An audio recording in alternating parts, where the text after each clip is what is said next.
Hello, Dante Leon here.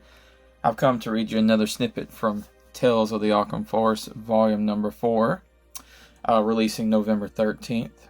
So far we read through the majority of everybody's sort of POVs. We read through Hiroto Takahashi, Riot Belodoff, Hattie Brown, and Bastian the Sorcerer. Today we're going to read from Hosia Graves, the son of Hosia Graves and Hosia, from Tales of the Alkhalm Forest 1 through 3. So in this first chapter of Hosia Graves, he's returning to Davisport, having lived the majority of his life in the country of Morven with his mother Sophia Graves. And with that, let's begin. The bells hanging on the crow's nest rang out with loud, thunderous echoes.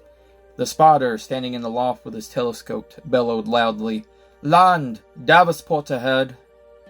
Hosia stood from the edge of the ship, turned to face the bow, and gazed at the sights they were approaching quickly. Light fog floated over the water leading into the harbor. More bells rang aloud as the crew began cheering. Hosia guessed they were just happy to have completed another voyage. He could not blame them 1 ounce. The houses, sheds, and warehouses on the western side of Davisport came into view, creating a rather particular skyline. Hosia observed that the city looked more dilapidated than he last remembered. The closer they got, the more he could see that the buildings were close to collapsing in. The streets were lined with filth, and a horrible odor soon arose from the city.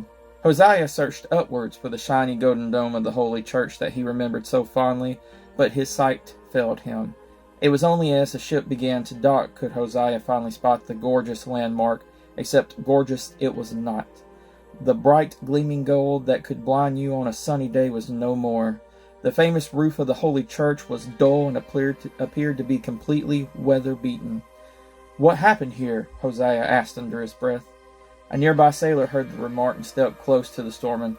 "What? Have you not been in Davisport in a spell? Well, you're in for a surprise." "Indeed, I am thoroughly surprised," Hosia responded. "It has been 13 years since I was last here. I do not remember it looking this bad." "You have got a lot to learn, then. Could you fill me in?" "Sure," the sailor answered as he pulled a bundle of rope onto his shoulder. "You see, after Grand Priest Partain died—" "Grand Priest Partain died?" Hosia exclaimed with shock.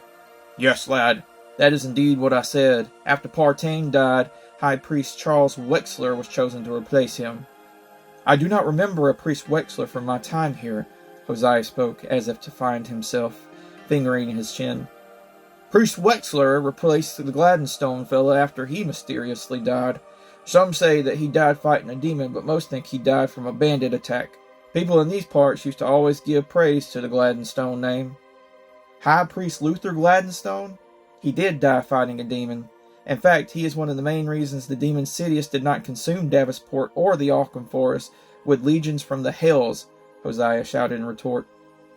The sailor giggled as he spoke. "You believe in those fairy tales, I see. To each their own. Anyhow, Wexler became Grand Priest, and as his first course of action, he removed General Esteem from the Holy Guards. He replaced him with General Reginald Tarver."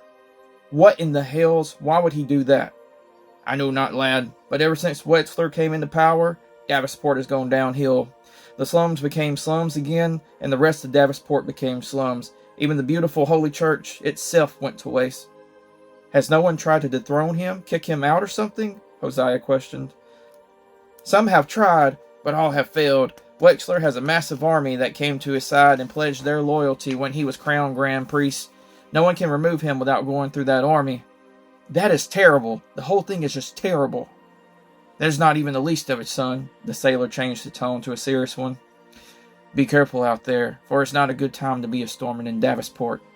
"What do you mean?" "I mean, stay away from Wexler's army. Stick to the alleyways and side streets. That is all the advice I can offer at this time. I do not know why you even wanted to travel to this shithole in the first place," the sailor stated as he turned to walk to the port side of the ship. "One more question," Hosia hurriedly yelled. "What's that?" "What happened to Eston? Is he dead?" "No one knows that either. Some say he offed himself. Others say he is snatching children in the forest. Wexler is pushing propaganda that the Stormans are at fault for the missing children." "Missing children?" I cannot talk to you anymore. I must go help dock this ship. Speak to the citizens of Davenport, and you shall learn more, the sailor concluded as he turned and disappeared into the mass of other seamen bustling around the deck.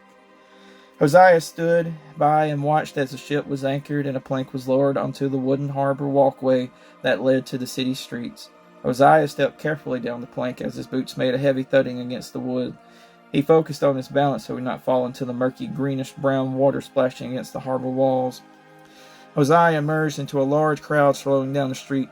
The wonderful smell of baked pies and custards he remembered was replaced with the smell of sewage and trash lying about. Even though Hosia was walking in a large crowd, he knew he stood out like a sore thumb. Firstly, his stormy complexion did him no favors. His mother always told him that he resembled his father. Secondly, his dark green shirt with a V-neck trim fit rather tightly against his defined chest and bulging abs. His tan pants clung firmly to his muscular thighs. Hosia looked like a god compared to the ordinary, undernourished citizens of Davenport. Thirdly, Hosia was carrying 3 weapons on his person. He knew he was sure to draw attention with his tomahawk, curved blade, and bow. That's a snippet from Hosia Graves' Tales of the Alkhalm Forest, Volume 4, releasing November 13th. November 13th is only a few days away, so if you haven't caught up, now is a great time. Tales of the Alkhalm Forest 1 and 2 are only 99 cents for the ebook version. Volume 3 is $2.99, I believe. And this puppy releases soon. Have a great day. Hasta luego.